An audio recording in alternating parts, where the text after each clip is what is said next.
Right, you join me in the car. I needed to get a video done today and I've run out of time, so I'm on the go.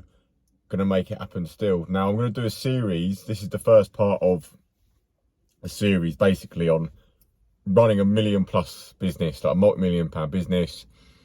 The things that you need to do, because once you've got out of the gates of just winning your first bit of work and you're getting real solid traction of running a decent sized business, it's really just about the people and getting them to do the shit you want them to do. That is actually all it actually is. And I'm saying that to you as my experience of running a team of like 15 in an office and like 50 lads out on site in vans all over the country doing work. It's very difficult in this industry because you've got a lot of different characters. You've got a lot of different skill sets. You've got a lot of different abilities. You've got a lot of different cultures as well, really, should you say. Like, you've got professional people, you've got like not very professional people, you've got argumentative people like decorators, scaffolders, for example. You've got know-it-all types of people like electricians, and you've got like the office politics as well, that has all got to gel, from the office people doing the shit and winning the jobs, getting the jobs, organising the jobs, to the actual guys out on site that you can never forget about. Because without those guys, nothing fucking happens anyway. Like, they are the key, the front line of the business. So really it becomes more about, how do you get people to do shit in the right way of how you want it done? That's the main question. And when I sat down and thought about things, of how I've made things work in the past and what I think's the best way of structuring things, there's 5 key parts of really good, like, winning management and leadership to grow the business and make it run nice and smoothly. And before I kick in, there is one key person who has the biggest impact on any team. And it's the owner, it's the leader, it's the boss, it's the manager, it's the coach. You know, think like, even in football terms, club like Man United, you've got someone like Alex Ferguson, who's running that club for a long time, performed at a really high level. That club was flying. And I'm not massive into football, but I'm using that as an example for everyone to like get their heads around. And the reason is, you know, he didn't take any shit. He had really high expectations.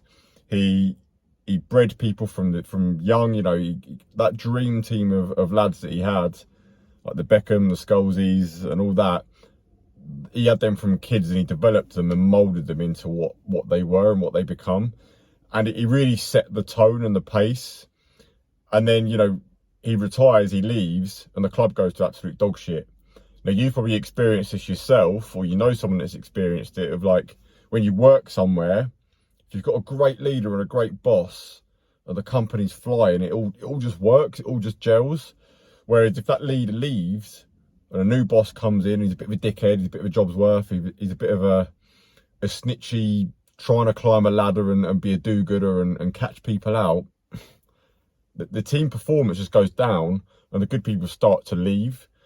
So it's so important. It's the biggest effect on a team is the leader. You know, in football, again, to use that, the answer is never like add more players to the team to get the team better. It's actually get the best out of the team you've got and have a really good leader leading from the front to manage that team. So I think that's, with that being said, you know, that's a really important thing to get your head around, that you've got to be the best leader, or the person you're paying or employed or recruited to be the leader. They're going to have the biggest impact on the team overall. So that person is fucking key. It's so important. So to do that, you really want to create a really high expectation, high standard, and a rewarding environment for everyone that's in the business. And it starts, the first of the 5 principles I'm going to go over in this series as we piece this all together, is exactly that. It's the expectations. Like, what are the expectations from you as the owner to all your staff and everyone that's in the business? What's the expectations that you expect from those people and the job that they do? Because it's all different and relative to their individual job. What are the actual expectations? And expectations have really got to be clear, concise, non-negotiables that people just fucking stick to, and that is it. And to put it in simple terms, it's basically how you want things done. The reason you want them nice and clear is so that everyone knows where they stand, and crucially, every single employee knows how to win. Like, because everyone wants to win at work, everyone wants to perform and be told, you've done a good job, you're doing great. But how do they know that? Because if you keep moving the goalposts and you don't have clear expectations, your staff can never win. So it leaves them feeling like, well, it doesn't matter what I do, I'm never good enough anyway. Like, because there's no clear expectations. So we've got to get that basic level there of expectations, and this is the game, this is how you can best play that game, and this is how you can win. That is what creates a thriving environment. Now, the thing is with expectations, what's obvious to you that you don't even have to think about is not going to be as obvious and as clear to everyone else in the business. And that's even if you're bringing someone in who's experienced and done that job role before. It's not going to be obvious to them what your expectations are and what the business's expectations are, because they might have worked for someone else with a completely different picture in their mind. So even if experienced people come in, you still got to show them your expectations. Like, I'll give you an example. If someone, let's say they're the admin person and their job is to answer the phone calls, and you say to them, your job is to answer the phone, you haven't explained to them how you want the phone to be answered and how you want that to look. Because for one person, it could be a case of, hello, a dead like shit basic hello, and this is a real basic level. But you might want them to say, how we answer the phone here is by saying, hi, it's Jackie from so-and-so, how can I help? You know, and go through a process of, then they've got to log that call or whatever, or create an inquiry, whatever it is. Unless you clearly say that to someone, they're only ever going to have to guess and make it up themselves. So the expectation is not set. And that's obviously on a very small minor thing. As the critical parts of each person's job go up, you've really got to explain, this is how I want things done. So now you're thinking, well, how do you set the right expectations? And the best place to start with that is actually setting the values of the company. It's not actually by setting a load of boring rules for every job and going, well, you've got to clock in at 8, you've got to sit at your desk by 8:05, you get to, you know, you've got to do this, you've got to do that, you've got to do it. That is a boring bullshit process of looking at it and doing it.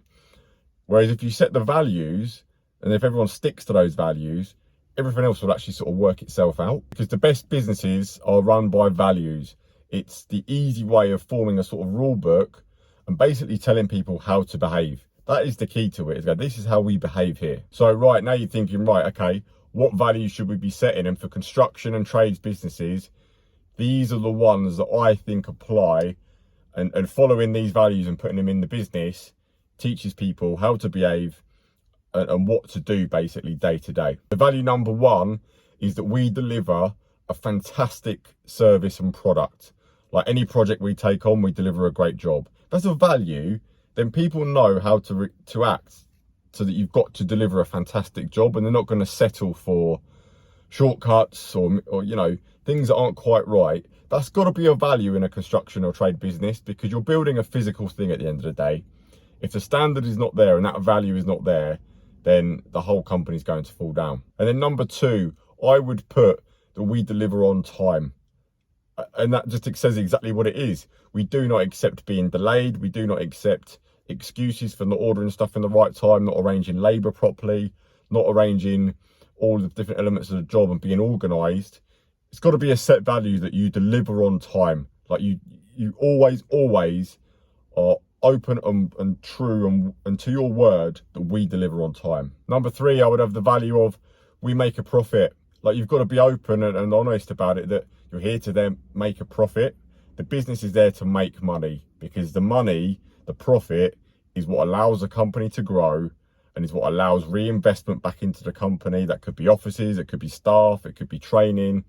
People need to be brought into that the business has got to make profit. And if you've got every member of staff aware of the fact that you've got to make profit, rather than have it some sort of taboo and private top secret thing, if they're all involved that, oh shit, we've got to protect the profit, when something goes wrong somewhere, that value is going to kick in their head and go, well, if we do that, it's going to cost money, or if we do that, it's going to harm the profit margin on that job. So being open and honest that the company is there to make a profit is such a good value to really plug into your staff. Then number four, assume nothing. I think that's a great value to have. That never assume that a delivery is on time, the email you sent has been received and read and understood, or the lads have got everything they need, they're working to the right drawings, or all these different bits. Because when you assume stuff and you build it wrong, it costs you massive. Like, the consequences are huge. If the quality of stuff is not quite right because subcontractors haven't done things right, it just causes total chaos and headache. So don't assume anything, and that's a great value to give out to your staff. So they never assume, so they check, they verify on everything. Number 5, the value of your job is not done until it's done, which basically translates to there's no point doing stuff 90% and there's 10% left because it's still not fucking done. Like, we've got to complete things, and it's a great thing of a company of going, we complete shit. Once it's complete, then it's done, and then it's off your desk and you move on. What a fantastic value to have. Number 6, one person's problem is everyone's problem, because it's no good if 5 people are winning, but there's an absolute car crash in a different department, if you like, that might not specifically be someone else's problem because it's not actually their job, but the company ethos you want to create is that, well, if him over there, he's struggling, let me roll up my sleeves and help him because I can. That's what creates a winning team. It's about helping each other out, rubbing each other's backs and giving each other a leg up when they need it. Because otherwise, what's the point? If someone is losing over there and it's going to create an issue for the company that's then going to impact the profit, impact the job, and delay a project, then everyone's losing. So I think that's a great way to just encompass that and go, if anyone's got a problem, we've all got a problem. Then number 7, perfect results count, but a perfect process doesn't. And I think what that really gets people to learn and get their head around is that it's the outcome that is actually the most important thing. How you get there sometimes is not actually relevant, because sometimes there are going to be bumps along the way. With the best will in the world, things are going to go wrong sometimes. But as long as you get the perfect result, that's what really counts. So I think that's an excellent thing to have in for people to really get that sometimes you can do things a bit nifty and a bit shifty. As long as you get it to the perfect result, that's what counts. And lastly, number 8 is that we do the right thing.